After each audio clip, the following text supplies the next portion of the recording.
네, 법조팀 구민지 기자에게 오늘 탄핵 심판 관련해서 좀 더 물어보겠습니다. 구 기자, 윤석열 대통령이 직접 출석해서 핵심 의혹들을 다 부인했는데 오늘 이 탄핵 심판에서 나온 발언들 어떻게 봐야 될까요? 네, 헌법재판소는 윤석열 대통령이 국회라는 이 헌법기관의 권능 행사를 불가능해 할 의도가 있었는지에 주목한 걸로 보입니다. 재판관이 직접 윤석열 대통령에게 두 가지를 물어봤는데요.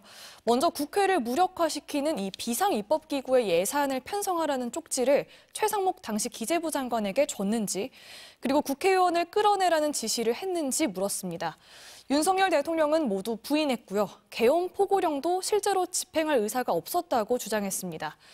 하지만 당시 국회에 무장군이 투입된 CCTV가 공개가 됐죠. 전 국민이 똑똑히 지켜봤습니다. 또 군과 경찰 수뇌부들도 지시의 정점으로 윤 대통령을 겨냥하고 있죠. 이 증거와 진술이 넘쳐났는데 윤 대통령이 모르쇠로 일관하고 있는 겁니다. 윤 대통령은 또 단지 부정선거 관련 사실관계를 확인하기 위해 계엄을 선포했다는 취지로도 주장을 했는데요. 이는 전시와 사변 상황도 아닌데 요건이 맞지 않는 계엄을 선포했다고 사실상 자백한 거라는 지적이 나옵니다. 네, 다음 변론기일이 이제 내일 모레인데 이때도 윤석열 대통령이 또 출석을 할까요?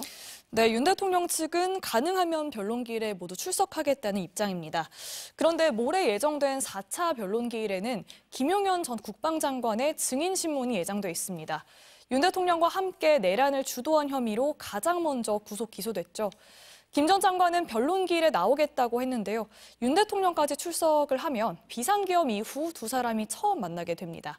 두 사람이 계엄포고령 작성 경위 등 입장이 엇갈렸던 부분에 대해 어떻게 진술할지 주목할 필요가 있습니다. 네, 오늘 변론이 끝난 뒤에 공수처가 윤 대통령 조사를 위해서 서울구치소로 갔다고요? 네, 그렇습니다. 공수처 검사와 수사관 등 6명은 윤 대통령에 대한 강제 구인과 현장 대면 조사를 위해 서울구치소를 방문했다고 했습니다. 하지만 변론이 끝난 뒤 윤 대통령은 구치소가 아닌 국군 서울지구병원으로 향했습니다. 병원 진료를 이유로 조사를 거부할 가능성이 높습니다. 1차 구속 만료 기한이 오는 28일인 만큼 공수처로서는 마음이 급합니다. 윤 대통령이 계속 탄핵 심판에 출석하겠다고 하면 공수처는 조사할 수 있는 시간이 그만큼 줄어드는 셈인데요. 그래서 윤 대통령의 탄핵 심판 출석 배경에 이 수사를 피하려는 목적도 있다는 분석도 나오는데요. 조사를 계속 거부할 경우에 탄핵 심판에도 불리하게 작용할 거라는 관측이 나옵니다. 네, 여기까지 듣겠습니다. 법조팀 구민지 기자 잘 들었습니다.